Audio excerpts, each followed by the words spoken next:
France and Britain has always had a complex relationship. For centuries, they have all tried to outcompete each other militarily, economically, technologically, and much more. Which is why it may come to a surprise to you that France and Britain once had the idea of becoming of one independent nation. The idea isn't from some alternate history scenario or a Hearts of Iron 4 mod. There was one attempt to make it a reality. So let's talk about it.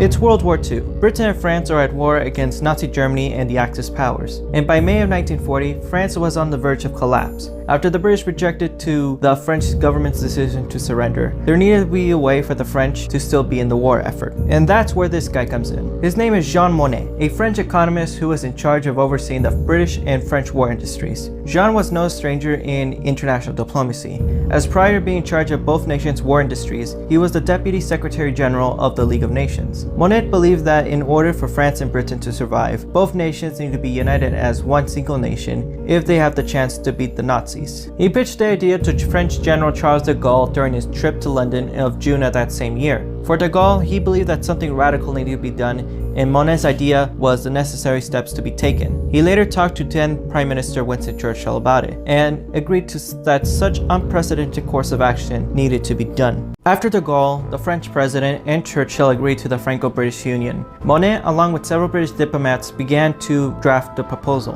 which will combine both nations' military, economies, government, and joint citizenship, just to name a few. It was officially approved by the British War Cabinet with a statement saying that, "At this fateful moment in the history of the modern world, the governments of the United Kingdom and the French Republic make this declaration of indissoluble union and yielding the resolution in their common defense of justice and freedom, and against the subjugation to a system which reduces mankind of it to a life of robots and slaves. The two governments declare that France and Great Britain shall no longer be two nations, but one Franco-British Union. The Constitution of the Union will provide joint organs of defense, foreign, financial, and economic policies. Every citizen of France will enjoy the immediate citizenship of Great Britain. Every British subject will become the citizen of France."